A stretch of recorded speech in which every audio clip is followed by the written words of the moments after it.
बिस्मिल्लाहिर्रहमानिर्रहीम। गरचे आज की रात कायनात की अहम तरीन रातों में से एक रात है और कायनात की अहम तरीन खुशियों में से खुशी, बल्कि अगर मैं कह दूं कि सबसे बड़ी खुशी,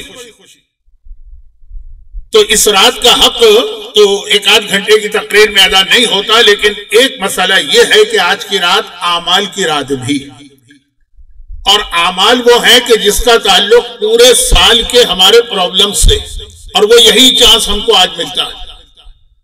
जहां तक इमाम के जिक्र है वो तो पूरा साल होता रहता है, दूसरों की बात तो मैं नहीं जानता, लेकिन मैं तो अपनी तमाम मजालिस में, चाहे वो मुहर्रम की हो, चाहे वो रमजान की हो, चाहे वो साल की कोई हो, जिक्र इमाम करता ही रहता हूं। तो जिक्र इमाम की अहमियत अमाल से ज्यादा है, लेकिन चूंकि उसका मौका हमारे पास बाद में है और बहुत ज्यादा, अमाल सिर्फ आज रात है, इसलिए अमाल की वजह से ये तकरीर नमाज से पहले रखी गई और वक्त बहुत कम मिल पाएगा क्योंकि वर्किंग डे। कुरान करीम की जिन आयतों की मैंने तिलावत की है, ये 1, 2, 3 आयतें तो मैंने तिलावत की, लेकिन भरा पड़ा है कुरान इसी मैसेज से। अब ये जो 3 आयतें तिलावत की है, इनमें से पहली आयत वो जो सूरह मोमिनून की पहली आयत है, और ये वो आयत है जब पहला इमाम इस दुनिया में आया तो उसने खाने काबा में इस आयत की तिलावत की, या खाने काबा से निकल के जब दुनिया वालों के सामने आए, यानी आगोश रिसालत। जैसे ही पैगंबर की आगोश में गए, पैगंबर ने कहा था अली कुरान सुनाओ, तो मेरे मौला ने इस आयत की तिलावत की, क़द अफ़लहल मोमिनून। ये पहली आयत। दूसरी आयत जो मैंने तिलावत की वो पहले इमाम की तिलावत थी, ये आखिरी इमाम की तिलावत, कि आज की रात जैसे ही फजर का वक्त करीब आया और ये आखिरी इमाम इस दुनिया में विलादत के तरीके से जाहिर हुआ, तो एक मर्तबा पैदा होते ही सिजदा करके इस आयत की तिलावत की, इस तरह से कि उंगली अंगुश्त शहादत आसमान की जानिब है, जा अल हक़्क़ु व ज़हक़ल बातिल इन्नल बातिला कान ज़हूक़ा। आज हक आ गया, बातिल मिट गया, और बातिल को मिटना ही मिटना। तो वह पहले इमाम की तिलावत, ये आखिरी इमाम की तिलावत, और परवरदिगार ने इस आखिरी इमाम की तिलावत के हवाले से पैगाम दिया, व अशरक़तिल अर्ज़ु बिनूर रब्बिहा। आज आंखें खोल के देखो, जमीन और आसमान तुम्हारे रब के नूर से जगमगा उठे। आज की रात ये देखने वाली आंख की जरूरत है, और ये मेरा अय्याम अज़ा का एक बहुत अहम मौजू बनता है, मोमिन की आंख। दज्जाल इसी आंख के जरिए से धोखा देगा, और मोमिन अपनी इसी आंख के जरिए से पहचान सकेगा। तो वह अशरक़तिल अर्ज़ु बिनूर रब्बिहा, तुम्हारे रब के नूर से ये जमीन जगमगा उठी, वो नूर जिसे अल्लाह ने सबसे पहले क्रिएट किया था, और वो हजरत अब्दुल मुत्तलिब तक तो आया। उसके बाद फिर ये नूर कभी स्प्लिट हुआ, कभी फिर ज्वाइन हुआ, कभी स्प्लिट हुआ, कभी ज्वाइन हुआ, और आज जाकर ये नूर मुकम्मल हुआ है। वल्लाहु मुतिम्म नूरे। आज इस नूर का वो आखिरी जुज इस दुनिया में आ रहा है, जिसके जरिए से अव्वल मा खलक़ल्लाहु नूरी वाला नूर मुकम्मल हो रहा, और इसके जरिए से अल्लाह अपने सारे वादे भी मुकम्मल करेगा और पूरे करेगा। लेकिन मौजू इतना बड़ा कि इसका जरा सा हक भी मैं अदा नहीं कर पा रहा हूं, मेरे हाथ पांव दरअसल फूले हुए, लेकिन मुख्तसरन अपनी गुज़श्ता तकरीर जो मेरी लास्ट स्पीच थी उससे रब्ता देकर, एक निकाह वो हुआ जो आसमान पर खुदा ने पढ़ा था, अली और फातिमा का निकाह, और पैगंबर ने इस दुनिया की मस्जिद नबवी में उसको रिपीट किया था। फिर एक निकाह हुआ था, मैं अपनी लास्ट स्पीच के इस जुमले को रिपीट कर रहा हूं, और एक निकाह हुआ था कि जो उम्मुल बनीन का पैगाम देकर फिर मौला ने खुद अपना निकाह पढ़ा, और फिर एक निकाह हुआ था जो शहजादी कौनैन ने जनाबे शहर बानो और अपने बेटे हुसैन के लिए इंतजाम किया, और सज्जाद सामने आए, यहां तक बात हुई थी ना। और फिर ये एक निकाह बनता, जो निकाह अल्लाह के रसूल ने और हजरत ईसा ने मिलकर पढ़ा, जनाब नरजिस खातून का और 11वें इमाम का निकाह। ये निकाह ख्वाब में हुआ, मगर ये वो ख्वाब है कि जो ख्वाब नहीं है बल्कि हकीकत है। और फिर इसी निकाह को रिपीट किया 10वें इमाम ने सामर्रा शहर में। अब मैं पूरी रिवायत इसलिए नहीं पढ़ता कि रोमन प्रिंसेस के नाम से गालिबन कोई एनिमेटेड फिल्म भी बन गई है जो हर बच्चे ने देख ली, और बड़े तो जानते ही ईस्टर्न रोमन एम्पायर के महल का वो निकाह जो हो तो किसी और के लिए रहा था, लेकिन तूफान आ गया और साइक्लोन आ गया और बारिशें होने लगी और वो महल जो था जलजले में। आज भी उस इलाके में सबसे ज्यादा जलजले आते हैं, वही इस्तांबुल शहर तो है ना जहां पे ये निकाह हो रहा था, बेजेंटाइन एम्पायर। लेकिन वो निकाह तो ना हो सका जो बादशाह अपने जनाब नरगिस खातून का निकाह अपने बेटे से करना चाहता है, लेकिन रात को ख्वाब में दूसरा निकाह हुआ, और वो दूसरा निकाह जिसके जरिए से फिर जमाने का इमाम इस दुनिया में आया। मैंने इसको बहुत शॉर्ट किया, अब यहाँ पे एक मुख्तसर बात, और वो ये है कि इमाम का इस दुनिया में आना सबसे बड़ी खुशी, इसलिए कि अहले बैत अतार पर जितने जुल्म उठाए गए हैं उन सबका बदला भी यही इमाम लेने वाला, इसीलिए ये ज़हरा के दिल का चैन भी है। और अहले बैत का वो हक जो गदीर खुम में दिया गया था और उम्मत ने छीन लिया, वो इसी इमाम के जरिए मिलेगा। लेकिन अब यहाँ पे लेकिन के बाद मेरा असल मौजू शुरू हो रहा। आका हुसैन की 2 हदीसें मैंने अपनी लास्ट स्पीच में इमाम ज़माना के हवाले से पढ़ी, आज ये तीसरी हदीस भी सुन ली, और ये तीसरी हदीस एक कॉन्टेक्स्ट में बहुत ज्यादा अहम है। 2 हदीसें मैं याद दिला दूं। पहली हदीस मैंने ये पढ़ी थी कि आका हुसैन ने कहा लिल मेहदी खम्सो अलामात, मेहदी के लिए 5 निशानियां, असुफियानी वल यमानी व खस्फुल अर्ज़ बिबैदा व सहतुल आसमानी व क़त्लुन नफ्स ज़किया, वो 5 निशानियां ये आका हुसैन ने फरमाया जमाने के इमाम के लिए। एक बात। दूसरी हदीस ये है सबसे बड़ा मसला, इमाम का इस दुनिया में आ जाना हमारे लिए बहुत बड़ी खुशी, लेकिन हमारा असल मसला इसके बाद है कि हम इमाम को पहचानेंगे कैसे। तो आका हुसैन की एक हदीस रिपीट कर रहा हूं, इसकी तफसील अभी आती है। जब पूछा मौला कैसे पहचानेंगे, कहा हलाल और हराम के जरिए से। ये जुमला याद रखिए, ये बहुत अहम जुमला। लेकिन इसके बाद आका हुसैन की एक तीसरी हदीस भी आ रही जो दरअसल पहली हदीस को एक तरह खत्म कर रही। ये इस्लाम में अक्सर होता है। 5 निशानियां हैं जमाने के इमाम के ज़ुहूर की। अब आइए तीसरी हदीस। तीसरी हदीस वो है जो 3 मरतबा रिपीट हुई है मासूमीन की जबान से, लेकिन तीनों दफा उसका अलग अलग मतलब था।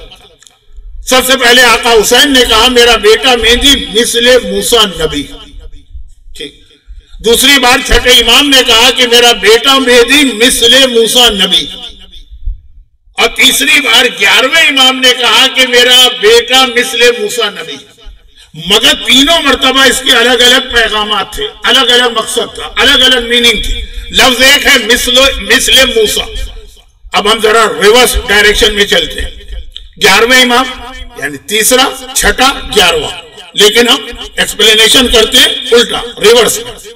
11वें ने कब कहा? आज की रात, जब हकीमा खातून को अपने घर में रोका, उनकी भूखी, कहा कि आज आप ठहर जाइए क्योंकि आज अल्लाह मुझे वो बेटा देने वाला। और हकीमा खातून खानदान की बुजुर्ग है, खवातीन की कैफियत से वाकिफ है, पूछती है कि बेटा होने वाला है तो कैसे? कहा नरगिस के जरिए। कहा नरगिस तो अभी इफ्तार के वक्त मेरे साथ बैठी हुई थी और कोई आसार नहीं थे। मैं हदीस नहीं दोहरा रहा हूं, टाइम नहीं है, और बहुत मशहूर हदीस। तो 11वें ने मुस्कुरा के कहा था ना कि मेरा बेटा मिस्र मूसा नबी, जिस तरह मूसा की विलादत से एक लम्हे पहले, इस पे गौर कीजिएगा, एक लम्हे पहले, एक दिन की बात नहीं है, एक हफ्ते की बात नहीं है, एक घंटे की बात नहीं है, एक लम्हे पहले मूसा की मां को पता न चला कि मेरे यहां बेटा पैदा होने वाला है। उस पूरा बैकग्राउंड भी जानते हैं और बहुत सारी फिल्में भी हॉलीवुड ने बनाई हजरत मूसा पर, तो एक लम्हे पहले पता नहीं था। वही मेरे इस बेटे की मिसाल है कि उसकी मां को भी एक लम्हे पहले पता ना होगा। और बस एक जुमला याद रखिए कि जिस तरह से इमाम की विलादत हुई है उसी तरह से इमाम का ज़हूर भी हो सकता है।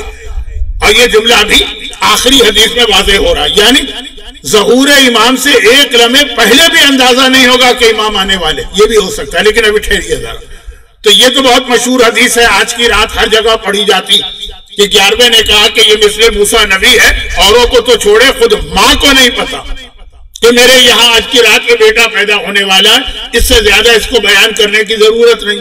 लेकिन इससे पहले वाला मसला छठे इमाम ने कब कहा था, वो बहुत अहम पैगाम, और तीसरे ने कहा था, वो भी बहुत अहम पैगाम।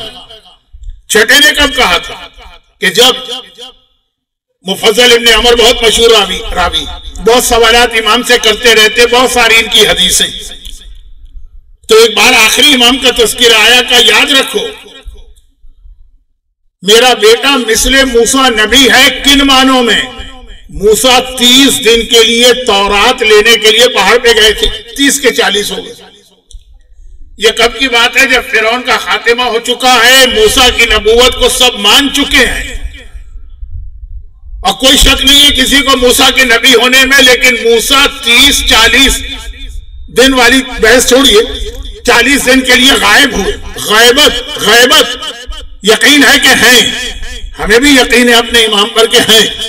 उनको इसलिए ज्यादा यकीन है कि उनको तो आंखों के सामने मूसा ने सारा जिहाद किया, लेकिन 40 दिन की गैबत में उनकी कौम की क्या हालत हुई, जिसे इतनी जहमत के साथ दीन हक पर लाए थे।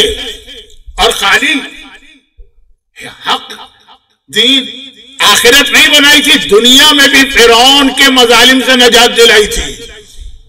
हालत यह कि 40 दिन के लिए गए, कौम गुमराह हो, और गुमराही की बदतरीन मंजिल पर आ गई कि शिर्क, एक बछड़ा, अंग्रेजी में क्या कहते हैं, कॉफ, सोने का बनाया। देखिए सिंबॉलिक लैंग्वेज है, सोना यानी दौलत। आज की दुनिया भी इस वक्त सोने के बछड़े की यानी सोने की पूजा कर रही है, लेकिन ये बहुत लंबी बात हो जाएगी। 40 दिन की गैबत का उस कौम ने जिस पर मूसा ने डबल एहसान किए, दूसरों की बात नहीं हो रही है, मूसा की अपनी कौम, ये मूसा की गैबत का ये नाजायज फायदा उठाया कि तौहीद को छोड़ के शिर्क पे आ गए, उसको सिजदा करने लगे। और बहुत अहम ये जुमला है, लेकिन आज का मौजू नहीं। सामर्री मूसा के जमाने का है ना, मूसा की कौम का है ना। सामर्री के बहकाए में आ गए, उसने कुछ ऐसी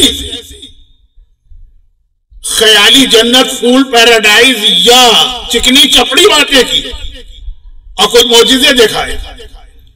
छठे इमाम कहते हैं हमारे बेटे की गैबत का सबसे बड़ा नुकसान ये होगा कि हमारे चाहने और मानने वाले, मैंने कहा ना मूसा के मानने वाले, कोई और दुनिया के किसी और इलाके, हिंदुस्तान या मिस्र के थे ये लोग, लेकिन अफ्रीका या अमेरिका के नहीं, मूसा के मानने वाले वो गुमराह हो गए। हमारे मानने वाले हमारे बेटे की गैबत पे गुमराह होंगे। और सामर्रे की तरह कितने ही ऐसे लोग हमारी कौम में पैदा होंगे जो इमामत के नाम पर हमारे बच्चों और नौजवानों को बहकाएंगे। अभी मैं मजीद इस पे आता हूं। गैबत इमाम में अपने दौर के और अपने इलाके के सामर्री से हमेशा डरते और खौफजदा रहिए और बचते रहिए और अलर्ट रहिए।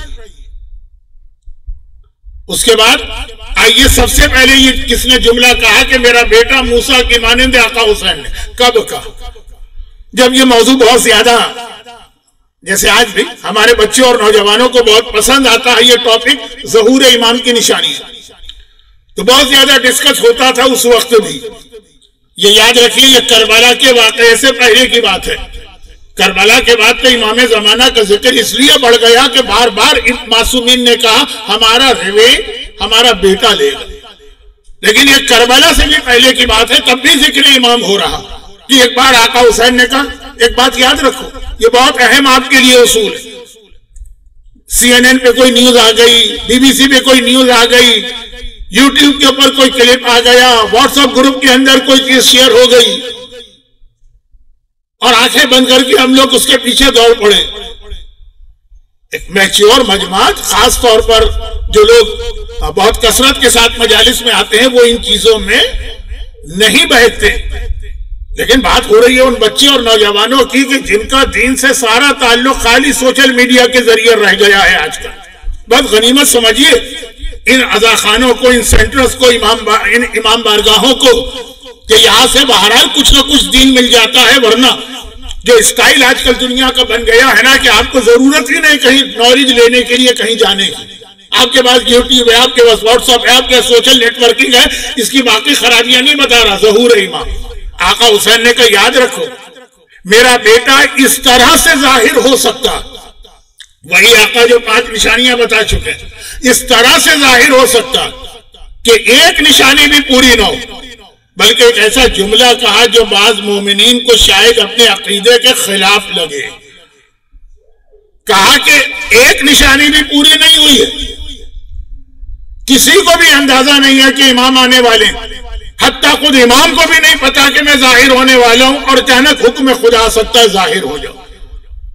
रावी हैरान हुआ, मौला कैसे? कहा जैसे मूसा, मेरा बेटा मूसा की मानिंद है। मूसा अल्लाह के नबी तो थे, नबूवत का ऐलान कब किया? फिरौन के दरबार में जब गए। और कब गए? 14 साल हजरत शुएब के यहां काम करके उनकी बेटी से शादी करके दुल्हन को लेके आ रहे हैं। वो क्या होता है, न्यूली मैरिड का वो एक बोर्ड लगा होता है ना चंद गाड़ियों के ऊपर, अभी अभी शादी करके ला रहे हैं। अपने घर की जानिब है, जंगल में पहुंचे, रात हो गई, बीवी ने कहा मुझे रोशनी चाहिए, सूरह ताहा की आयत है, अंधेरा बहुत। अब मूसा को एक झाड़ी के पीछे रोशनी नजर आई, वो बुशवायर वहां लेने गए, पता चला हुक्म खुदा आ गया कि मूसा ये सारी चीजें छोड़ो, सीधे जाओ फिरौन के पास और अब ऐलान नबूवत कर दो। चंद घंटे पहले मूसा को भी नहीं पता था, 1 घंटे पहले मूसा को नहीं पता था कि मुझे जाहिर होना है, वरना इस अंदाज से शादी करके और दुल्हन को लाने का सिलसिला ना होता। कहा मेरा बेटा इस तरह आएगा। पता चला कि ना भी सुफियानी आया, ना भी यमानी आया, ना भी जमीन कहीं धंसी, ना भी कोई आसमानी चीख आई, ना भी कोई नफ्से ज़किया कत्ल हुए और इमाम आ गए।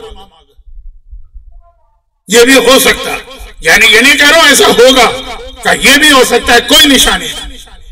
इसको हम अपने शरई जबान में कहते हैं अकीदा बदा, जिसकी वजह से हम पर तुहमत लगाई जाती है कि हम काफिर हैं।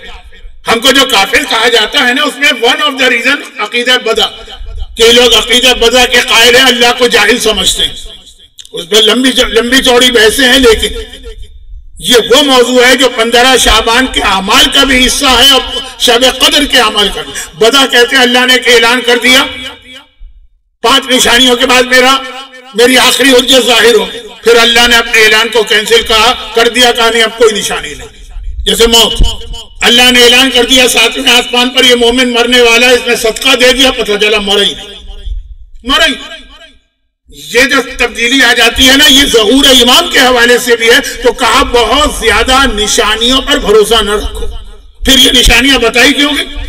ये निशानी ऐसी तरह बताई गई जैसे हार्ट अटैक मोमिन को आता है, घबरा जाता है, शायद मरने वाला हूं, चेंज हो जाता है। ऐसी कोई और बीमारी हो जाए, चेंज हो जाता है। मैंने ऐसे लोगों को बीमारियों का झटका जब लगता चेंज होते देखा। तो ये निशानियां सिर्फ इसलिए है कि मोमिन एक मर्तबा उसको एक शौक लगे, शायद इमाम आने वाले, मैं देख लूं मैं तैयारी मुकम्मल है कि नहीं।